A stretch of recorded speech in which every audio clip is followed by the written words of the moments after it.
Así bien, estimados chicos, el día de hoy nos vamos a encontrar en esta segunda clase de la jornada de forma virtual a través de esta videoclase, de forma que también ustedes tengan el tiempo necesario y preciso para que se puedan organizar con sus equipos y terminar esta última fase de nuestro trabajo de investigación que hemos venido realizando a lo largo de estas semanas. Bien, entonces vamos a iniciar nuestra sesión primero encomendándonos al Señor, como siempre, pidiéndole que en estos momentos tan difíciles que está tocándole vivir a nuestro país, pues Él sea la guía que nos ayude a salir adelante, que Él conduzca nuestras acciones, que permita que de repente entendamos ciertas cosas, que las autoridades también hagan lo propio y que pues todos podamos actuar en mejora de nuestro país.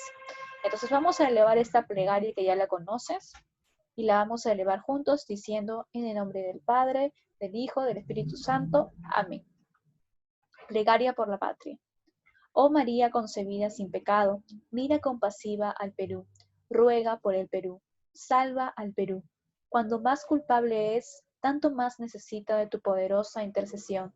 Dirige por él a Jesús una palabra de amor, y en el Perú reinará la paz y la caridad cristiana. Oh Jesús obediente a María, salva al Perú. Amén. Y terminamos esta oración con nuestra intención en el nombre del Padre, del Hijo, del Espíritu Santo. Amén. Y vamos justamente a empezar a meditar en base a estos sucesos que hemos venido observando a lo largo de estos días en la televisión. Y tenemos aquí dos realidades, ¿no? Una, la asunción del señor Manuel Merino como presidente, y dos, las marchas que han devenido a partir de esta nueva presidencia en diversos puntos del país, ¿no? En diversas calles, sobre todo de Lima. Ahora, yo te voy a hacer tres preguntas principales y tú me las vas a contestar de forma verbal allá en casa. ¿Crees que es preciso evaluar todo esto que está sucediendo? ¿Sí? ¿Crees que es preciso evaluarlo? ¿Qué aportes crees tú que podemos extraer de todo esto que está sucediendo? Pero en especial, ¿qué aportes crees que podemos extraer de las marchas? Porque como te decía, ¿no? Tenemos una realidad y tenemos en la otra imagen una situación que desea cambiar la realidad, que sea algo ideal, ¿no? Entonces, ¿qué aportes podemos extraer nosotros de esto que está sucediendo? Pero sobre todo, ¿qué podemos extraer de la marcha? Porque la marcha es aquello que podemos cambiar. Lo otro de repente no lo podemos cambiar. Entonces, ¿qué aportes podemos extraer de esto para mejorar? ¿Crees que es justo? ¿Es algo preciso? ¿Algo necesario? ¿Es algo que se debe hacer? ¿Es algo que no se debe hacer? ¿Cuál es tu opinión respecto a esto? ¿Qué evaluación realizarías sobre ellas? ¿Te parecen correctas? ¿Te parece de repente adecuada la forma en la que se están llevando? ¿No te parece adecuada? ¿Cuál es la evaluación que realizarías a partir de esto? Entonces, ¿es importante o no es importante siempre evaluarnos? Definitivamente sí, ¿no? Siempre es importante evaluar lo que estamos haciendo, evaluar si las cosas que estamos haciendo o las actividades que realizamos nos aportan o no nos aportan, evaluar de repente si lo que estoy haciendo está bien, evaluar qué me está aportando el otro, qué me está aportando el entorno y en qué me favorece, ¿no? Entonces siempre estamos en una constante evaluación. Las personas que están en la marcha están evaluando la situación que se está viviendo y por eso es que han salido a reclamar, ¿no? E igualmente nosotros que estamos desde casa también evaluamos todo lo que vemos en la televisión sobre lo que sucede. Entonces siempre es importante evaluar, porque si no evaluamos aquello que recibimos, aquello que nosotros hacemos o los aportes que podemos percibir de las demás personas, entonces no podemos tomar acciones de mejora o en todo caso definitivamente no vamos a poder justo mejorar, ¿no? Entonces lo que vamos a hacer el día de hoy es trabajar la capacidad de monitorea y ajusta su desempeño durante el proceso de aprendizaje, que tiene que ver con un proceso de evaluación que vamos a hacer, un monitoreo que hacemos, un control para ver si es que estamos yendo bien y qué podemos mejorar. Y el desempeño que vamos a trabajar justo es evalúa. ¿Qué vamos a evaluar? Vamos a evaluar los aportes que recibimos del entorno para el logro de distintas metas de aprendizaje, en este caso realizando nuestro trabajo de investigación. Pero si estamos hablando de evaluar, entonces tú me preguntarás qué es la evaluación, ¿no? Y definitivamente vamos a concluir en que la evaluación es un proceso permanente y continuo. Quiere decir que la evaluación no solamente se hace al final, sino se hace a lo largo de todo un proceso. Y es un análisis que se hace. Quiere decir que tú desagregas las situaciones en diversos aspectos y evalúas cada uno de esos aspectos. Haces una revisión de todos ellos, haces una valoración sobre aquello que estás trabajando, sobre aquello que estás evaluando, para ver si es que está bien o para ver en qué estado se encuentra. Calificas, pero calificas criterios, ¿no? Estableces criterios que vas a evaluar en el aspecto determinado o en la materia determinada, y esos criterios tú los calificas, ¿no? Los valoras. Le das incluso muchas veces un puntaje para ver qué es lo que debes mejorar. Entonces, la evaluación definitivamente es un proceso en el cual tú haces una revisión de tus acciones, una valoración de los resultados que estás logrando. ¿Para qué? Para buscar mejoras, ¿no? Para buscar mejoras. Entonces, ¿cómo evaluarías saber el estado del problema planteado por tu equipo? Tú has planteado junto con tu equipo un problema de investigación y ese problema de repente está en una situación determinada, ¿no? Entonces, ¿cómo lo evaluarías tú? Por ejemplo, yo he visto por ahí algún equipo que me ha hablado de los trastornos alimenticios, ¿no? Y el problema que ellos plantean es que la publicidad influye en los trastornos alimenticios. ¿Cómo evalúas entonces tú esa situación? ¿Crees que es verdad que la publicidad influye en los trastornos alimenticios? Quizá tú me responderías que efectivamente la publicidad influye en los trastornos alimenticios, promueve patrones de belleza que las personas influenciables desean o se motivan a seguir. Esta es la situación que yo evalúo, ¿no? Actualmente hay mucha influencia de los medios en los adolescentes, pues se han vuelto grandes consumidores de los medios de comunicación, ¿no? Esto que ha surgido con los influencers en las redes, esto que se ha potenciado, ¿no? Las redes sociales ha provocado entonces que las personas estemos más expuestas a todo este contenido que publica la publicidad, ¿no? Que no necesariamente siempre tiene que ser bueno. Entonces, esta es mi evaluación, esta es la evaluación que yo haría respecto al tema, respecto al problema que estoy tratando en este caso, ¿no? Y así, yo sé que aquí tú podrías completar diferentes, de repente, diferentes evaluaciones respecto al problema que estás trabajando, ¿no?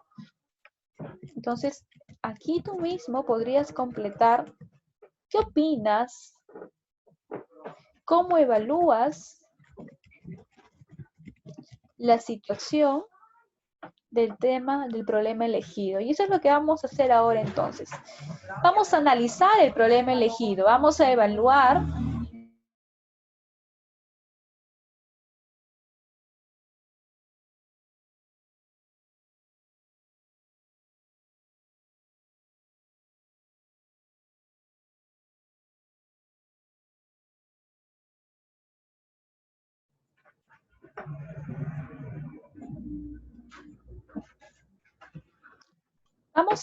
entonces, vamos a analizar el problema y la situación en la que está nuestro problema, ¿ya? Ya habíamos nosotros trabajado la primera parte de nuestra investigación, la segunda parte, el segundo capítulo, donde hemos definido los términos que nos van a permitir entender nuestra investigación, y ahora nos toca redactar la tercera fase, que es el análisis de los resultados. En el análisis de los resultados yo tengo que explicar qué estrategias he aplicado para poder investigar sobre mi problema y qué información he recogido del entorno en base al problema que estoy yo tratando de investigar, en base al problema que estoy tratando de repente de responder. ¿Bien? Entonces, en este capítulo vamos a trabajar dos fases. Una en la que explicamos qué estrategias elegimos para poder desarrollar nuestra investigación y cómo las aplicamos, y otro en el cual vamos a colocar gráficos de barras, gráficos circulares, donde nosotros logremos recoger o detallar toda la información sobre la investigación que hemos logrado hacer en el entorno. Entonces, con tu equipo el día de hoy te vas a organizar y vas a elegir las técnicas que van a plantear o que van a emplear con su grupo. Estas técnicas pueden ser la encuesta, la entrevista, el análisis documental o la observación. Pueden ser las 4, pueden ser 3, pueden ser 2 o puede ser una. Tú eliges, ¿ya? Pero te recomiendo que sea por lo menos 2 estrategias. Entonces, tú vas a seleccionar la técnica que deseas trabajar con tu grupo. Por ejemplo, ¿no? Imaginemos que tú elijas la encuesta, que es lo más recomendable en estos tiempos. Tú puedes realizar una encuesta, que es una serie de preguntas cortas, sencillas, con opciones para elegir. La puedes plantear en Google Forms, ¿no? O en formularios de Google. El enlace lo envías a las personas que te puedan ayudar, que te puedan aportar en tu entorno para evaluar este problema que tú deseas investigar, del que tú deseas investigar si es que su hipótesis es o no verdadera.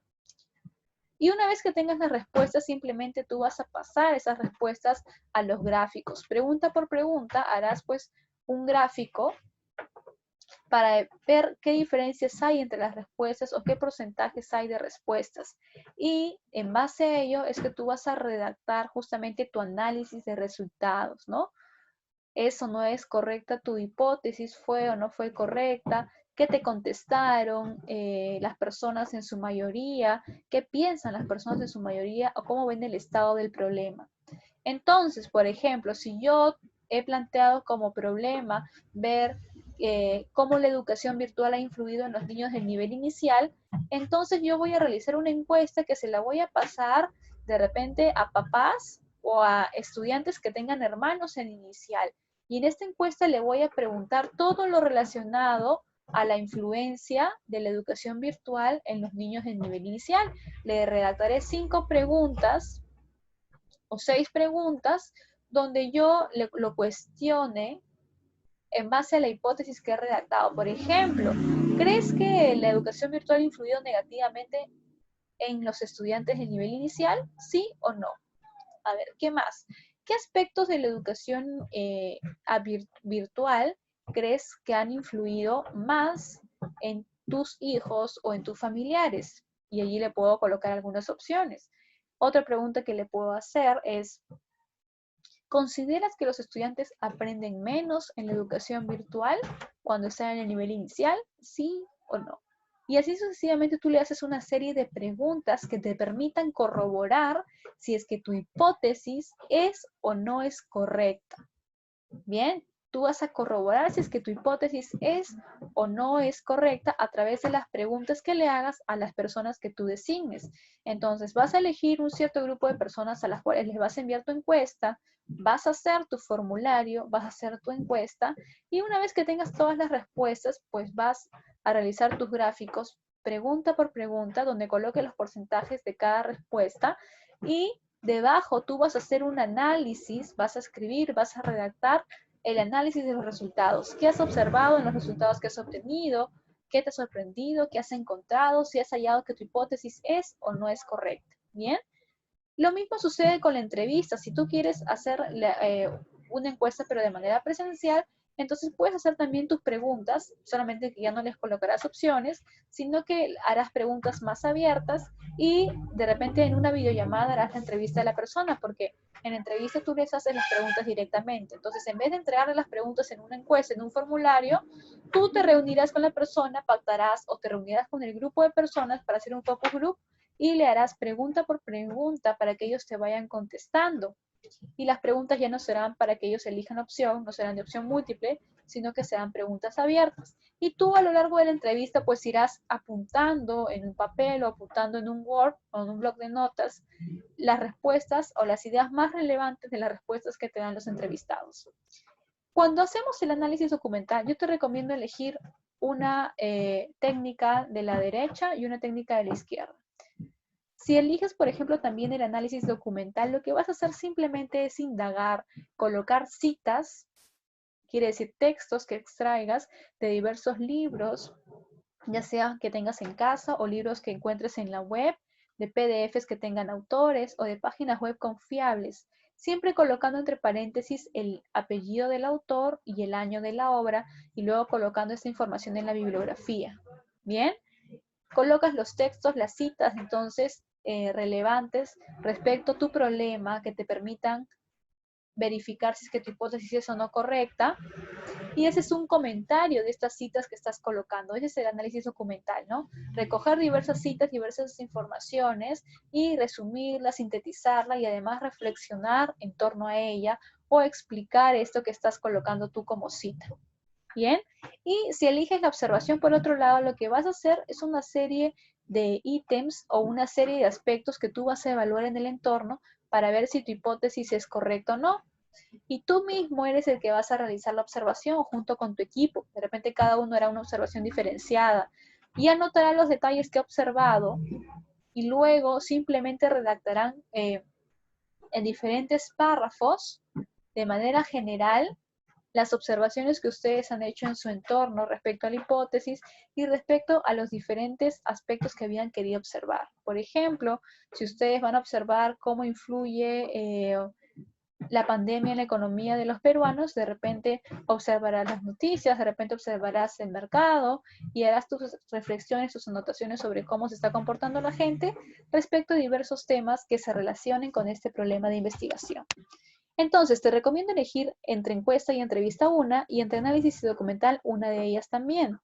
Y una vez que apliques las estrategias, el capítulo 3 del trabajo de investigación que estamos desarrollando simplemente consiste, como te digo, en incluir los gráficos donde tú muestres los resultados que obtuviste y tus reflexiones acerca de estos resultados y sobre lo que lograste investigar, si es que es o no es correcta la hipótesis que planteaste para tu problema.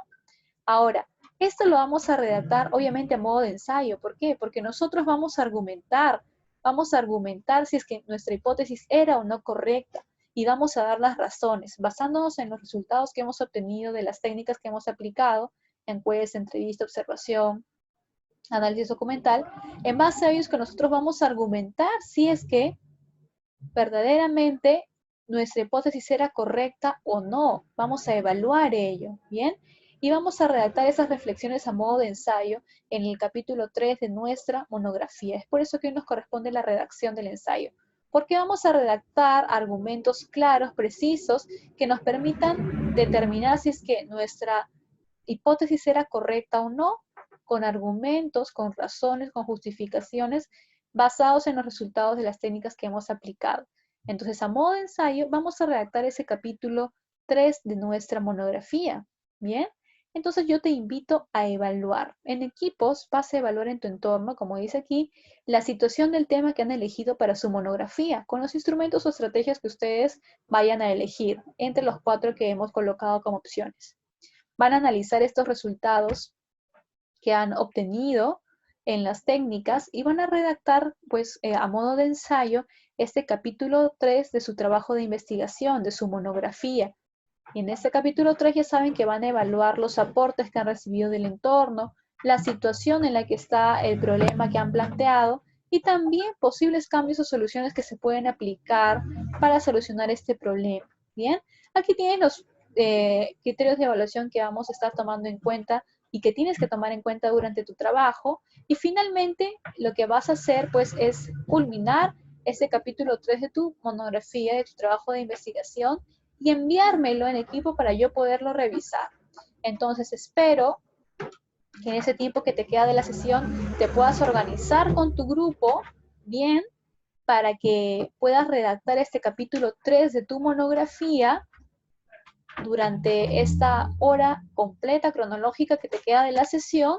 Y en esta hora que tienes, aprovechala muy bien con tu equipo para que redacten ese capítulo 3, para que vean cualquier cosa que les falte en su monografía y me la están enviando por la tarde o me la están enviando en todo caso si tienen algún problema durante estos días. Bien, chicos, cuídense mucho entonces, nos quedamos aquí, espero que tengan un hermoso fin de semana, que la pasen muy bien, que tengan una tarde linda y como siempre mi abrazo para ustedes. Los quiero mucho, los extraño a la distancia, les envío un abrazo. Cuídense y no dejen de hacer su actividad en esta hora cronológica que les queda. Bien, no se pueden quejar entonces. Nos vemos, chicos, la próxima oportunidad. Espero sus trabajos de investigación. Saludos. Paz y bien.